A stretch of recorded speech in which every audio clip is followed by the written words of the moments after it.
statement of your Shahada, there is no La ilaha illallah, is a true faith. Yeah, I got you. When it comes to the statement of Shahada, when it comes to having true Tawheed, we say that Tawheed comprises of both negation and affirmation. When it comes to the negation, we negate deities except Allah subhanahu wa ta'ala. So we say that when it comes to having Tawheed, having mere affirmation in and of itself is not going to be enough. Saying God exists is not enough. Because saying God exists doesn't negate other deities existing.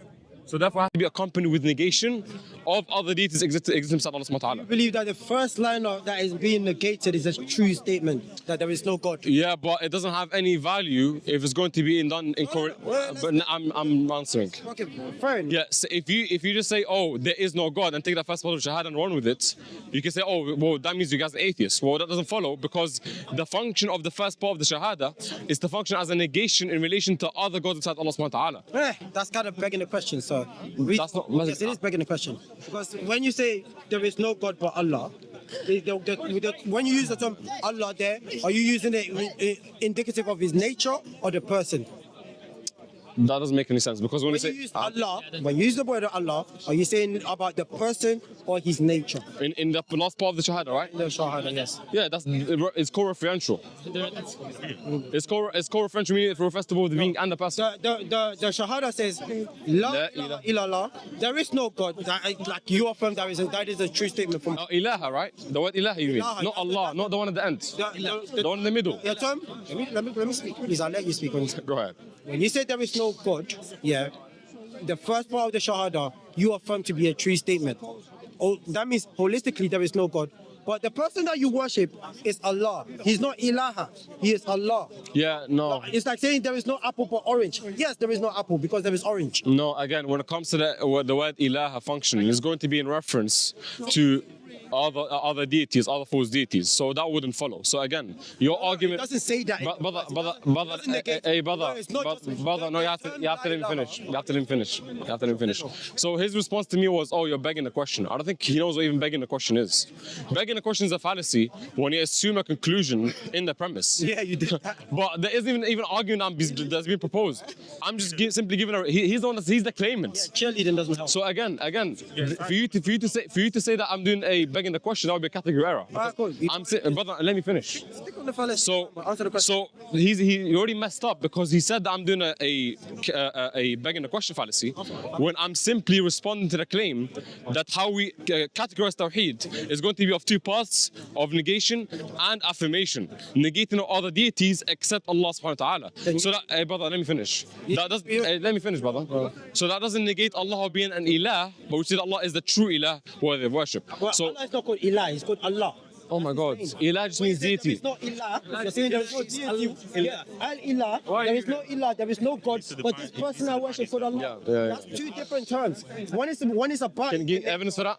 I'm literally giving you the. No, give evidence. I don't believe you. Give me evidence for that. In your Shahada. No, give me evidence. Ilah means different Allah. Of your sentence should not be halfway through my cheese. Mother, give you The evidence. beginning of your sentence should not be halfway. Give evidence, please. The beginning of his name.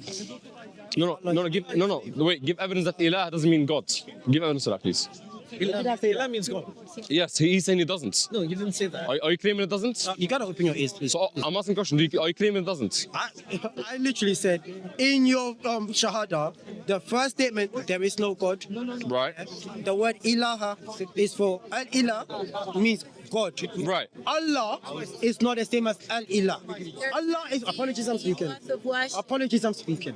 You know. So when you say there is no deity worthy of worship. Brother, just speak. Forget the audience. Everyone's speaking. Except for when God. you say there is no deity worthy of worship, Yeah.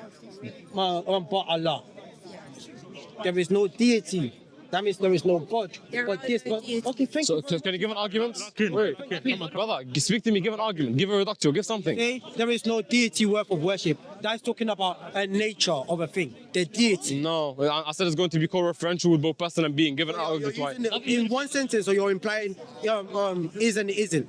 What? You're implying that it is about you're implying the positive and the negative. No, in one but sentence. because I'm not. When it says I'm, there is no brother, God worthy brother, of you asked me a worship, question. is it talking about a deity or not? The term ilaha over there is. Yeah, it's talking about different from deity. false deities. Yes. Where does he use the term false? I got you because What is deity, I got holistically? you because my good friend is doing a ton of critique. Is it on ton of critique or not? I'm only asking you a question. He doesn't know. He doesn't. Internal He critique. doesn't know what internal critique is. So. It is an internal critique. Oh, it is an internal critique. Okay. I'm asking you a question. So if my good, I'm answering you now. If my boy knows what internal critique is, why he just conceded to right now? If you're not, Hey, brother, calm down. Yo, No, calm down. I just need you to Calm down. answer my question directly. So I let you speak. Everywhere else. But answer my So question. guys, he just conceded it's an internal critique. Oh my God. But this person, Finish. it's like there is no deity but Jason. Allah is the name of the deity, the person that you worship. Doesn't mean he's a deity. But the first part of the statement tells you that there is no deity. There is no deity but worthy of worship.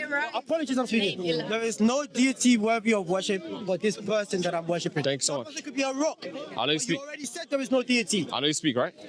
So my boy just conceded he's doing an internal critique. And by virtue of him doing an internal critique, if you look at what internal critique is by definition, it's going to be granting the paradigm being assessed and trying to derive a contradiction within said paradigm. Now the issue with him is he doesn't understand according to the companions, according to the Prophet, and according to the earliest, according to the Salaf, they are all in agreement that La ilaha illallah doesn't negate there being a deity and then affirms a deity, and that was going to be a form of contradiction. They all understand it to be that when it says La ilaha, there is references to false deities aside from the one true God. Now let me ask a question. Let me ask the question is following. Does an internal critique grant the paradigm being critiqued, yes or no? It grants the paradigm being critiqued. Thank you. But the paradigm being critiqued, if I'm doing an internal critique, I have to see the flaw in the paradigm being critiqued, right? Thanks so much. And thank you very much for laying that down very nicely.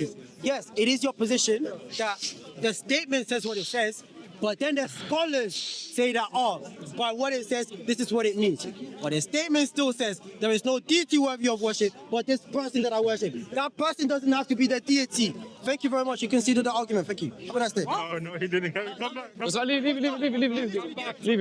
So, but I'll explain. Let's explain what happened real quick. So, his interpretation of La ilaha illallah, he said that it's going to be a form of contradiction because you are affirming and negating at the same time. Might be. Well, hold on. Why should I accept your interpretation? According to the earliest understandings and those who received the text, they never understood it that way, and he had to run away because there is no reductor, there is no argument. GG's. 2 minutes of what? Oh, that's it. Khalas, done. Keep going for 2 minutes.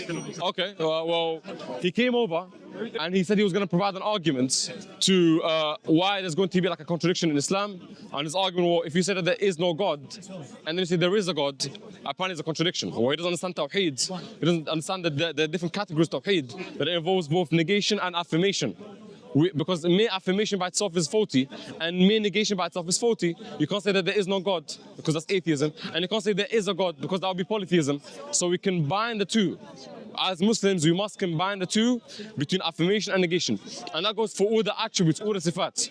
All the attributes have negation, affirmation.